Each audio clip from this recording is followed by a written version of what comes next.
Welcome to the Heart Wide Open Wellness Podcast, where we explore therapy, Kundalini Yoga, and all things holistic wellness.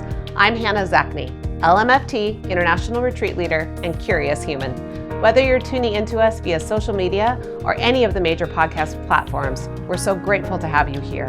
Here's to opening our hearts and exploring life together.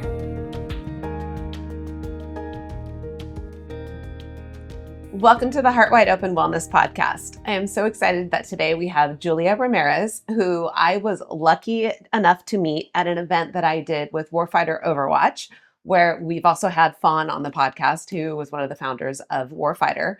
But Fawn has a heart to work with veterans, with first responders, and with their spouses, which is a community that often gets overlooked. And as a spouse of a veteran, I absolutely appreciate this demographic.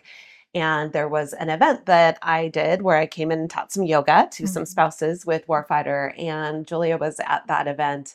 And we definitely just hit it off. And she's been a part of my women's membership since then and in my world. And so I have been following her and what she's up to. And she also has a heart for supporting spouses in the community, specifically to first responder communities. So I thought it was very important to have her here today to really just normalize what that experience is like to be a spouse of a first responder and to share what she's learned in this process. So we will dive into all of that in a moment, but let me just read her bio really quick. So Julia Ramirez is a dedicated firewife and mom to one son with another son on the way coming this spring. So exciting. Thank you. Yeah, I'm really excited. I'm a boy mom, so I totally love this. On the days she is not momming, she works as an early intervention speech language pathologist where she owns and operates her private practice. Julia is passionate about friendship and feeling the power of connection, most especially as a spouse to a first responder. She started Fire Moms in May of 2024 in the local area of Folsom and El Dorado Hills, with the goal of providing an opportunity for other fire families and moms to find a community amongst others living very unique, but with very similar lifestyles. Such a need for that. Thank you so much for being here today. Thank you for having me. It's such an honor to be on the show, podcast. I love it. Thank you. Yes, it's great. So what is on your heart today with just like, what comes up for you first? Just hearing the beauty of what you're putting out there. Thank you. Yeah. What comes to me first is the reason, I guess, why I started and like what fueled me to start it. Yeah. That's kind of where my mind goes when I want to start, telling people about the group.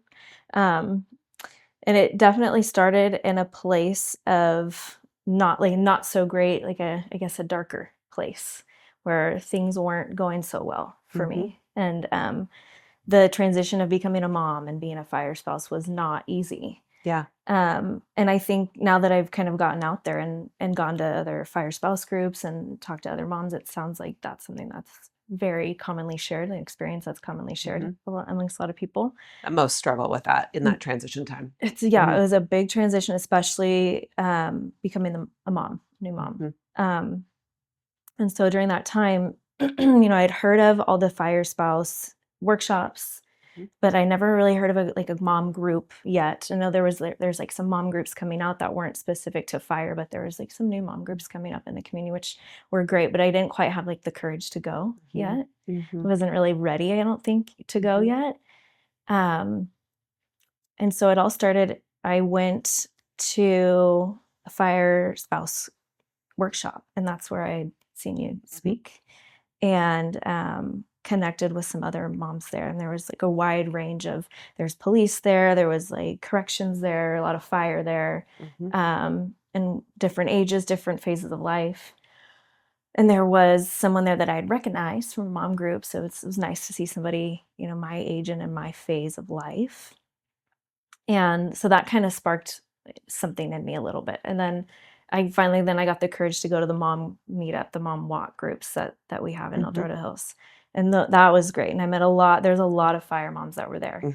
And I thought, geez, we should start like a fire specific group. Yeah. Like everybody can relate and everybody can like feel what everyone's feeling and be there for each other. And so I started it in May.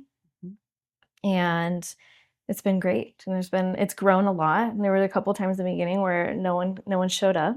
And that's okay, to be expected. But then, yeah, eventually it's grown. And about in August, it kind of really picked up and people started to catch wind of it. And it's been, yeah, going. And I've met so many nice friends from it. And it's been just like awesome. It's amazing. So I want to go into like what it is now, but back it up in the sense of what gap were you hoping to fill and what need was most aware? So you were that transition. What did that bring up in you? Transition to kids, or Mm. we talked a little bit before. So loneliness, right? Like, Yes. and what was kind of the more pain point, right? Because we do things most of the Yes. time. We're motivated out of something that we need to fix or change or solve. So yeah, where were you with that? Yeah. So it was, so let's see.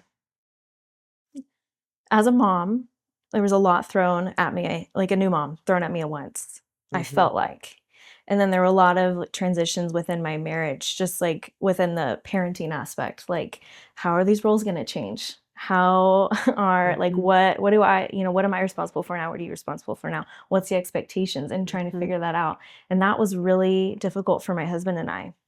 Hmm. And that brought up a lot between us that we had to really figure out. And then you added the fire aspect on top of that. And it really kind of made it more Hmm. complicated. It just Hmm. kind of felt like it made it more complicated. They're gone 48 hours or more at a Hmm. time. So you're alone, with the baby or with multiple kids at a time.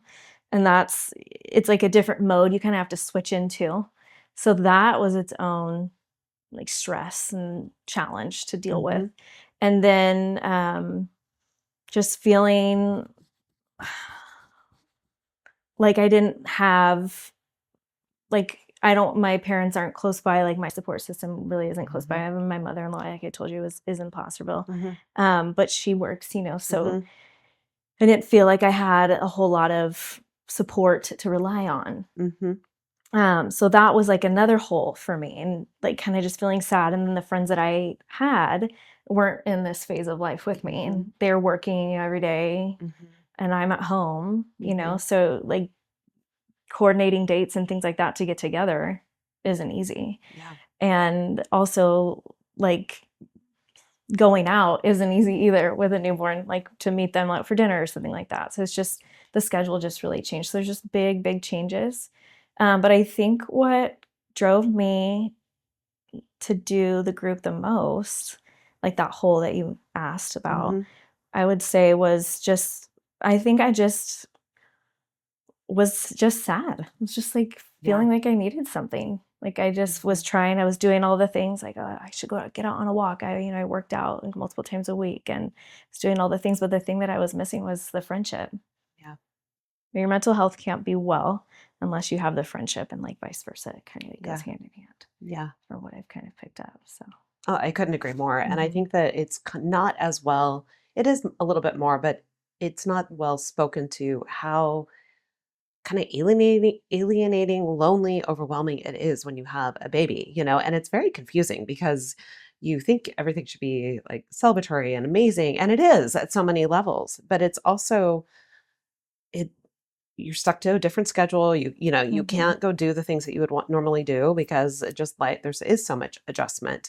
And I definitely with a fire lifestyle, there's some of that salve though. You did gear towards rather than just a general mom group. You've kind of Mhm. created a fire mom group, right? Mhm. So there is something unique in that situation that also, I'm gathering that there was a dire desire for you to fill that connection, that friendship gap with women, spouses who understood you as well. It Yeah. wasn't just you needed that like understanding, Mhm. relatability, similarity in that way. Yes, exactly. Yeah. Because I think it is a unique experience. I do Hmm. think what you see and what you have to experience as a first responder spouse is different than what you experience not, I guess, as a first responder spouse. I think Yeah. there's just different challenges. Your life, your schedule looks different. Your husband's or your spouse is gone, 2 Hmm. days and they're home for 4 or maybe less, Hmm. depending on Hmm. overtime. So your weekly life just looks different. And having friends that understand, oh, he's picking up overtime today. And what that means. And like, without having to explain this is day 4 of us, by ourselves. And I hear that so much. Like, oh yeah, this is day 4. Sometimes I've heard people say, yeah, this is day 5 of me solo. Like, it's just like, that's hard. That's like really, it can be really tough.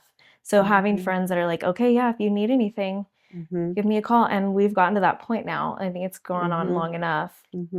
There are friendships that I've seen kind of like grow on their own, you know, within the group, which is really cool. And people offering and being there for each other. And it's just so amazing. It's just something that I just feel so passionate about, but just so like fulfilled and happy. Like, it just feels so right to have and to like be part of.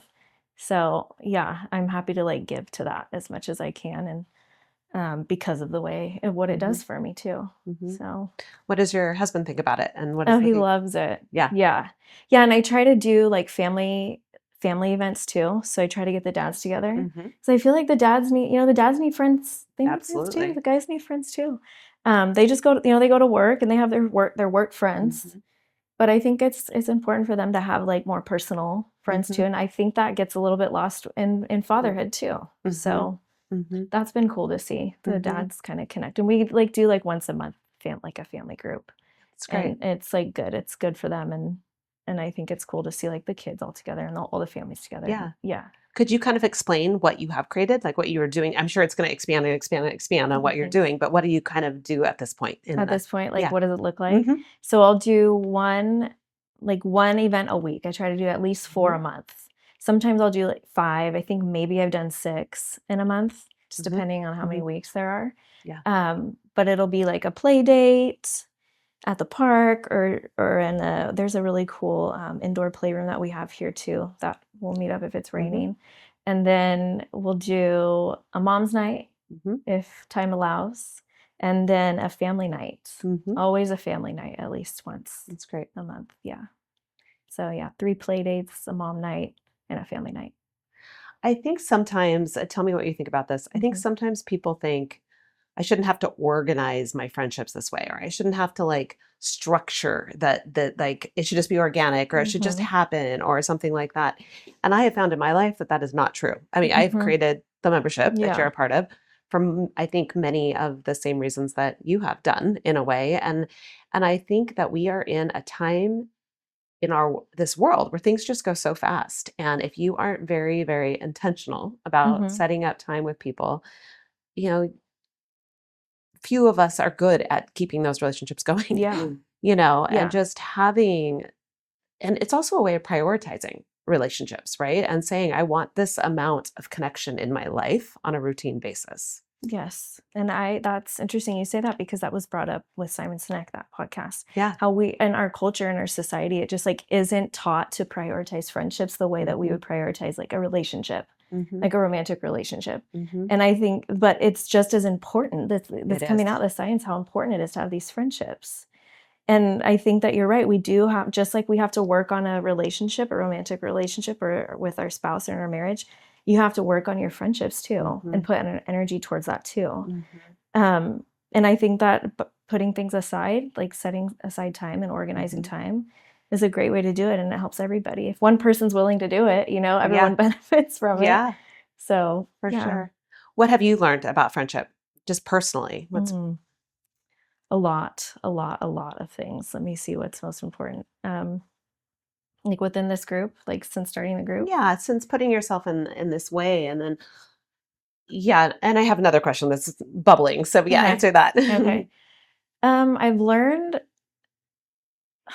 I've really just learned how important it is, how significant it is for me in my life, and how it creates, like, it just makes life so much more fun to have your friends, and to have your friends like close by, and to have friends living this in the similar phase of life as you. And someone that you can just be like, hey, you want to go to the park? We're going to go to the park right now. Do you want to meet us there? And it's like, oh yeah, I can be there. And it's quick, and it's not like this, big planned out thing. It's just an easy, effortless companionship. Mm-hmm. And it just makes my life so much more fun, and I feel so much more in the moment. Mm-hmm. And I feel like I'm not just passing time. Mm-hmm. I don't feel like the days whiz by. I mean, I do feel like the days whiz by, but I don't feel like they just are like getting away from me as much. I just feel like I'm like, it helps me to truly live my life and enjoy my life when I have people with me to enjoy it with. And that's been so fun. And I feel like there's not a month that hasn't gone by since I've started the group, I would say, that I don't feel like it was like a well spent, like, oh, that was like a well spent month. Like I did a lot this month. That was fun. Yeah. Not like, oh, because I used to, before the group or even before I had my son, I would just, I just worked a lot this month. Like we didn't do anything fun. Like I just feel like I was just on autopilot. There wasn't a whole lot of like excitement. It's just brought so much excitement and joy and fun to my life, and I love it. It's just, yeah, it's been great. So did you have a lot of friendships before this, or was it? I did, but it was, I worked a lot more. Yeah. And so this provides the balance. It pockets in, blocks your calendar, blocks the time. Yes, it blocks the time, and it's like such a unique time in my life, and I just feel like I'm enjoying this phase so much.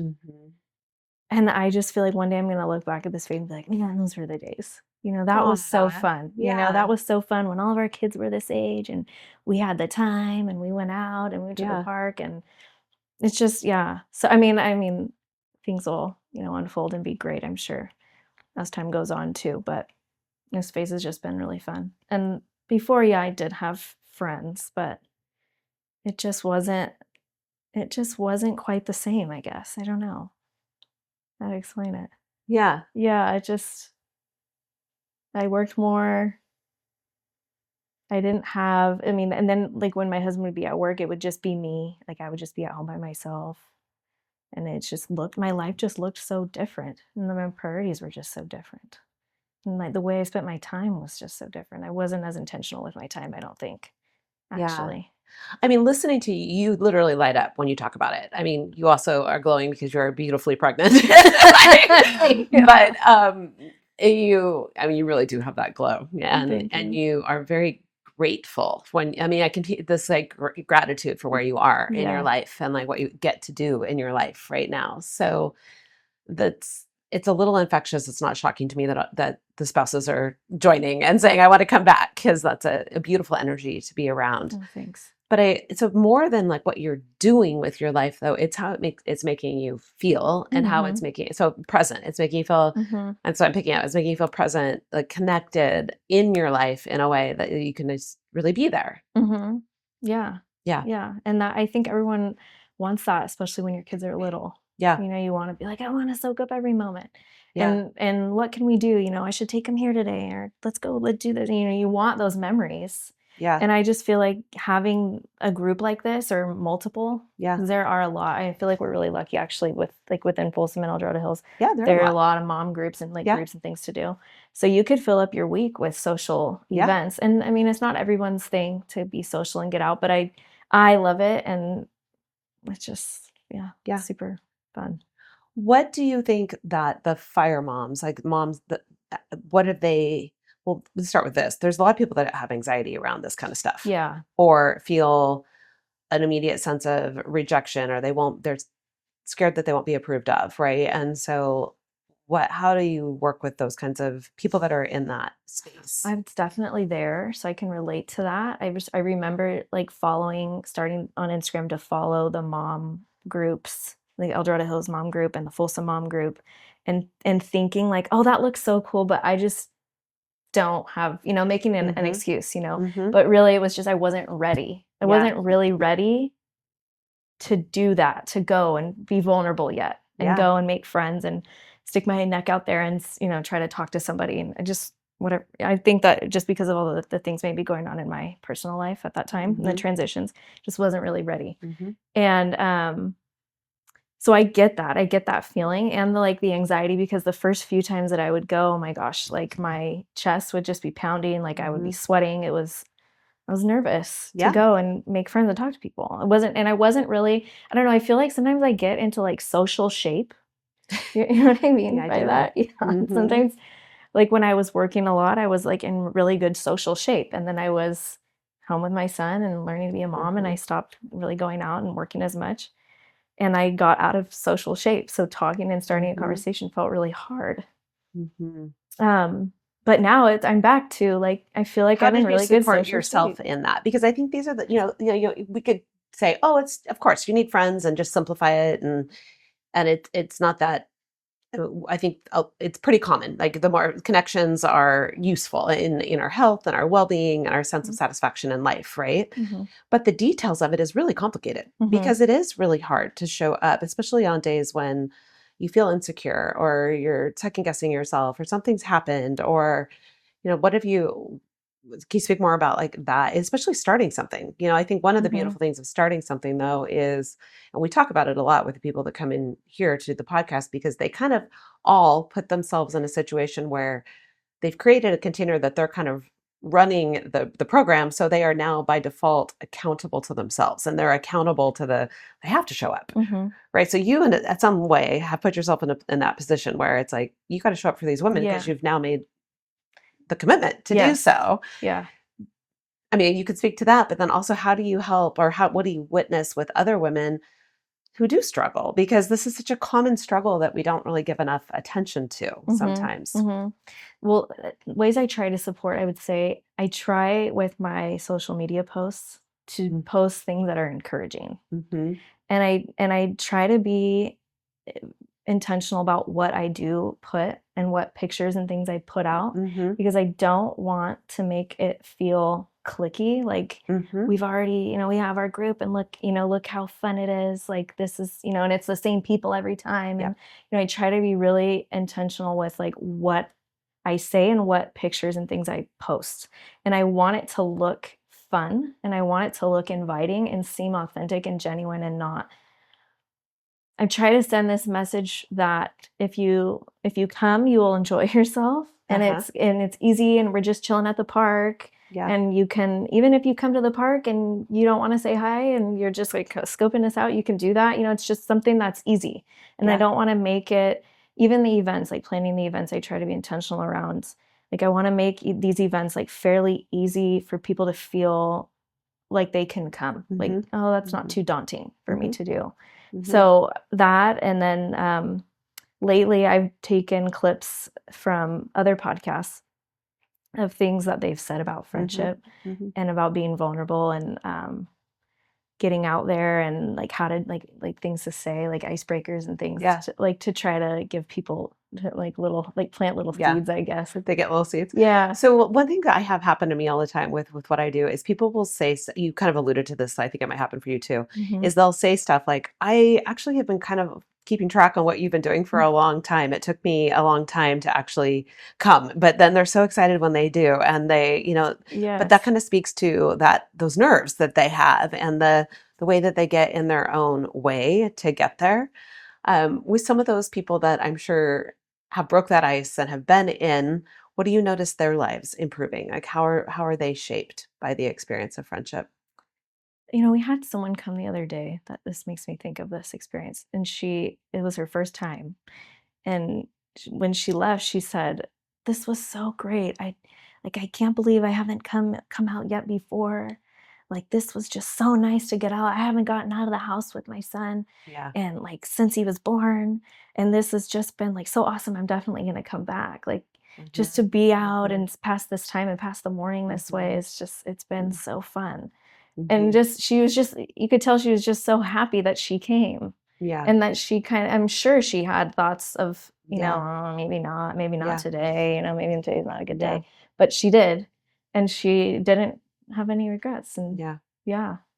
Have you always been the type of person that kind of moves towards a need like that? Or is this new for you to take kind of more of a leadership role? I think I have been. I think I have kind of tried to move towards things, that have, I would describe myself as fairly, like I try to be ambitious and start things. Like if I see a need, be helpful and think of, creative ways to. Yeah. Yeah. Had you had exposure to first responders in this way before you married into it? No. Yeah. So that in its own was a struggle. I think also I didn't really touch on that much, but I think that fed into my passion for wanting to start this group because it was so difficult for me to start living that lifestyle that way. Yeah. Even just like without my having kids. Just being a first responder spouse was really difficult for me, and I really had to learn different ways of being to make my relationship healthy and to be healthy myself. And I felt like it was something that I really had to figure out, and I really wanted to figure out. Like I had a lot of passion towards like I don't want to feel this way. I really want to figure this out because I love my husband and I love this life we have. But this aspect of it, I started to resent being a fire wife. Like I didn't speak nicely of it. I didn't think nicely of it. I didn't like being a fire spouse or girlfriend. I didn't want to feel like that. And so I feel like I kind of came over that. And I wanted to share my experience, and I think that feeling, starting this group, kind of it fueled that too. I just really appreciate your vulnerability around that aspect because I had no clue myself. I met my husband at a wedding. We were both in a wedding where his college roommate had married my college roommate. It was 5 or 6 years after college. We met and we've been together ever since that night. Oh, wow. And when I met him, we kind of did this, all right, you tell me your red flags, I'll tell you yours, because we just knew instantly that it was bigger than we had ever experienced before. So I said, well, I have this, this, and this. And he goes, well, I have this, this, and this. And one of them was, I'm in the Marines. And I just kind of went, And I was so in love with him immediately that it didn't matter. But at the same time, it was kind of a thing like, oh, what does that mean? Like, that feels big. And he wasn't saying it because he didn't love the Marines. He loved the Marines, but he knew it was a big ask to bring somebody on board, right? It was a big thing. Yeah. And it was. And for me, fast forward without a lot of details, but like, we ended up doing long distance for a year, getting married, almost engaged in a year when we met, and married very soon after that. And then I was moving around following him, from wherever he was stationed. And places he was stationed, this is a little bit different, I believe, from a first responder, but, sometimes people move stations or they're on summer, they go, summer crew or don't know all the terms, but yes. And so, but immediately for me, I felt like everybody knew something I didn't. Like I was like, okay, well, there's all these acronyms all over the place. There's these terms. People know where to go. They know where to go for resources. The spouses felt like they had like a system. It was just so much to digest and to understand, and equally kind of wanting to learn and be new to it, but then also you kind of expectation that you should know how to do it when you're like, I don't know how to even be in this world. And it was very confusing. I mean, it was very supportive in a way, but also incredibly lonely in a way. Yeah. And hard not to get upset about it sometimes. Yeah, upset about it, yeah. Yeah. Yeah, definitely been there. And definitely feeling like you just like, okay, this was the choice you made now. Yeah. There you go. And it's like, whoa, this is different. Yeah. Like this has its complexities that I have to kind of like have to be mindful and figure out. Because if you don't, it could be really difficult, really challenging life if you don't. Yeah. I think. So I definitely felt that, and definitely wanted to figure out ways to not feel like upset about it. Yeah. What was hardest for you when you first got in? Was it like, for me, it was just like, I just felt like there was so much I didn't know or I didn't get. And I like go to a dinner and people would be referencing things. And I was like, I don't like, I would almost bring me the tears because I would just be like, it made me just feel unstable, Okay. Yeah. Yeah. For me, it was, I think, the time alone. being alone, and Mm-hmm. then like it felt really quick too. It's like right when you get in the swing of things again, it's like 4 days is just enough Yeah. time, Yeah. and then they gotta go back, or maybe it's 3 days and they gotta go back, and then they're gone for another 2 or 3 days, and that they're not like available. Yep. They're not When they're just like gone. super, No. yeah, Mm-hmm. and they're gone. They could be, you could give them, you could need something and call. But it's like they're on the ambulance right now, like doing Mm-hmm. CPR on somebody. You know Yeah. what I mean? It's Right. like they're This is not they're a good time, honey. yeah, Yeah. they're busy, and Yeah. they're preoccupied. They have to have their full attention and focus there at work. And Mm-hmm. they, I mean, they do get breaks, and they can, Yeah. like, some at some, some stations they can step aside and they do get Mm-hmm. their time, but like they have to be. I remember my husband talking about this, and I've heard this like at the various spouse workshops that I've gone to. They talk about how they get in that like fight or flight zone, and they have to Mm-hmm. be in that state, that high alert, that high, right? Is Mm-hmm. it high alert, high arousal state Mm-hmm.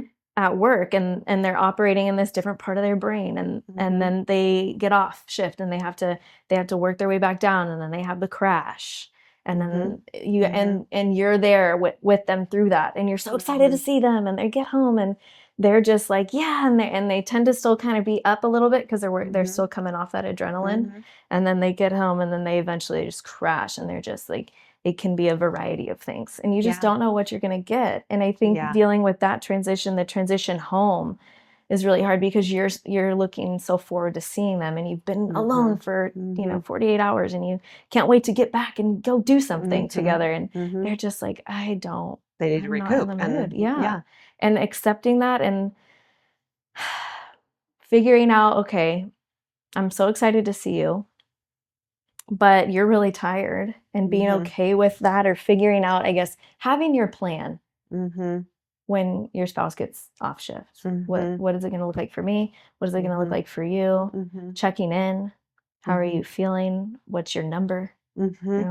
What's your color? Yeah. That's something that our therapist told us, to figure out a color. Finding tools that allow you Yeah. to evaluate where each other are. Right. Yeah. And that helped a lot. Those Mm-hmm. things helped a lot Mm-hmm. with us. But that was definitely, I think, the hardest part, was dealing with the loneliness, or being alone, and like, what do I do? Like, I would Mm-hmm. almost feel like when my husband was gone, I would just be like waiting around to start living again once he's home. Like, okay, Uh-huh. once he's back, then I'll start living and doing things. Like, I just felt like it was just really hard for me to switch.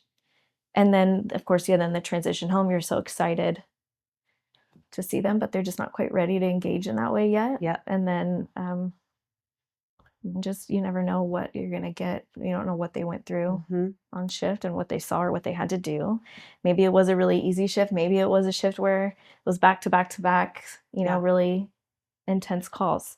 And that's going to affect their mood and where they're at and their well-being. So Mm-hmm. Mm-hmm. being patient with that, and learning how to be patient with that, those were all, I think, the most challenging things for me. Yeah. And learning to just be empathetic and understanding, and have compassion. I think for that, having compassion for each other, I think, Mm-hmm. was something together that we had to figure out. Yeah. Mm-hmm. So much in that, right? Yeah. I mean, it forces you to be at a different layer in your relationship so quickly. Mm-hmm. It just up levels, because it's one thing to be.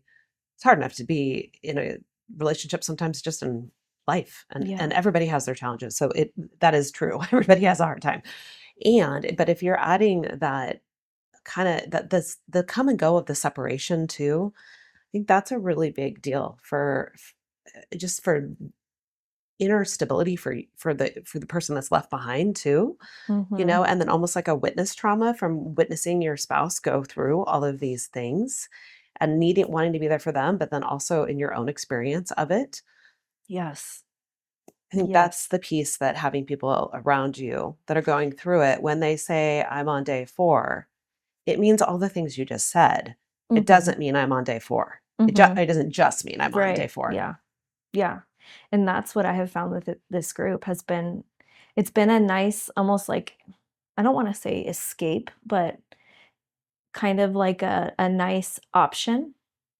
Mm-hmm. So sometimes I'll purposefully plan play dates or even meetups on the day that my husband gets off. Yeah. So he can go do his thing. You can Yes. go still have your needs met. Yes. Yeah. Or at least have something to do that day. Yeah. Or maybe it's another mom group that day. Mhm. And it's like, okay, I'm going to take, our son, we're going to Mhm. go. You're going to have this time so you can transition. Mhm. And it's not, then it's that feeling, because that feeling it just doesn't feel good to be sitting around like, okay, you're home. And when do you want to Yeah. come hang out? And Yeah. when do you want to go do this? And Yeah. it's like, I've been waiting for you for the last, 48 Yeah. hours. And now I got to wait more, but now you're here. And so it's nice to like not rely, I have to rely on my spouse for entertainment or for like to feel good or to do something. Like Mhm. we have our thing, we can go, Mhm. we have plenty of things we can go do, and they're so fun. And I Mhm. can go be with people that get it and understand and chat for a while, and then the kiddo Mhm. gets his energy out, and Mhm. it's just like a Mhm. great Mhm. tool. It's another tool I think in the toolbox. Mhm. Yeah. Yeah, absolutely. Mhm. How do you, and so what you had to have got to the point where you were kind of a little bit resentful, or and that's not possibly the right word, but there had to have been like, there's awareness, I need to do this a different way, right? Yeah. To get to the point that you got to, Yeah. for sure.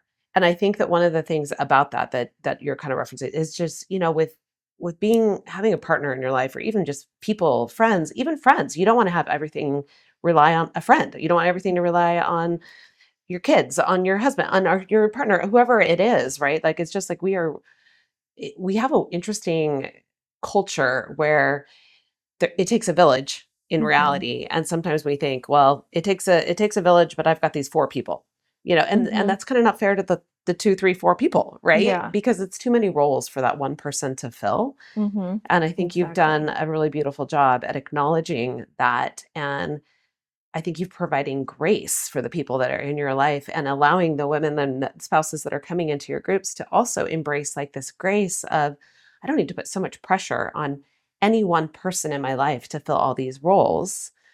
And I don't need to look for it in one person. I can look for it in certain needs you could look for in one person, but like there's more of a village mentality. Yes. Yes. The village mentality. Yeah. Um, yeah, it's nice to show up to a group where you Mm-hmm. see familiar faces, Mm-hmm. and the kiddos are all there and they're having a great time. So you feel good Mm-hmm. about that. Mm-hmm. And then you have time to chat and have your like Yeah. women, your connection, your social time with the other women or whoever comes. And yeah, just like and relating, like, oh, yeah, stay for, or Mm-hmm. oh, yeah, he's picked up, oh, he got mandatory today, or oh, yeah, he got called Yeah. out on a strike team, and like just checking, just like having that time to check in with each other too. Yeah. Yeah. It's really nice. It's really beautiful. Mm-hmm. Thank you. Yeah. Well, I'm super excited for everything that's ahead of you. And I think it's really inspiring for other humans to just know that, when there's gaps, that you can go fill them, and what a lucky time we are alive, right? Where you can just use social media to create whatever you Yeah. want, or you can reach out, and there's going to be, I mean, it might be a little bit hard to get it started, but eventually there's somebody out there, right? Yeah, someone that'll reach. Mm-hmm. Yeah, and yeah, I think about that too. It's like, thank God this is happening like nowadays. Like, what would I have done? Like, posted it out? Like, where would I put this? Like, a flyer in a coffee shop, or, and it can happen so fast Yeah. too. And you can send your message out a lot faster nowadays. And Mm-hmm. it's just like, yeah, we are living in such a great time Mm-hmm. for all this. It's Mm-hmm. really great. Yeah, I agree. What would you say to any women who might want to join your group or organization that are, I would love to be a part of something like that, but I'm not ready. I'm not, whatever the not is, right? Yes, but. Yes, but I would say definitely I understand where you're coming from. Like, I want to be empathetic towards you with that. I get that. But I just want you to know, I want you to know that this group is always here for you, and it's not as scary as it seems. And I've been in your shoes, and it's your kids will benefit, you'll benefit, your husband will benefit, it'll benefit your whole family and your life, and you just might make like a lifelong friend from coming out. So it can only help. I don't see any way that it could hurt. And we're here with open arms, and everyone wants to meet you and hear your story, and we'd love to have you. So Amazing. So we ask a final question for you. Heart Wide Open is the name of everything I do, and that's my goal, which is not able to do all the time, but my goal is to live with an open heart. What does that mean to you, to live with an open heart? To me, I think that's such a beautiful message that you have, and I love that it's the name of your practice, and I think it's so great. But to me, I would say it means to live without fear of vulnerability, and to keep your heart open as much as you can is only going to bring more positivity and opportunities into your life that you might be hoping for or searching for. And living with your heart wide open, to me also, like if I had to apply it to this group, would mean to keep in mind that the purpose maybe of what you're doing is greater than yourself. Mm-hmm. And there's a bigger reason for what you're doing, why you're doing it. Mm-hmm. And by keeping your heart open will help you get there and achieve that goal. And send that message. Not being afraid of vulnerability. Mm-hmm. I love that. That's really special. Thank you. Thank you for being here. Thank you for having me. Of course. Thank you for joining us on the Heart Wide Open Wellness Podcast. We appreciate your time, energy, and attention. Whether you're watching or listening, please remember to follow us on Facebook, Instagram, TikTok, Apple Podcasts, Spotify, iHeartRadio, and YouTube. Stay up to date with us at heartwideopenwellness.com so you don't miss any upcoming events, offerings, or retreats. Until next time, keep your heart wide open.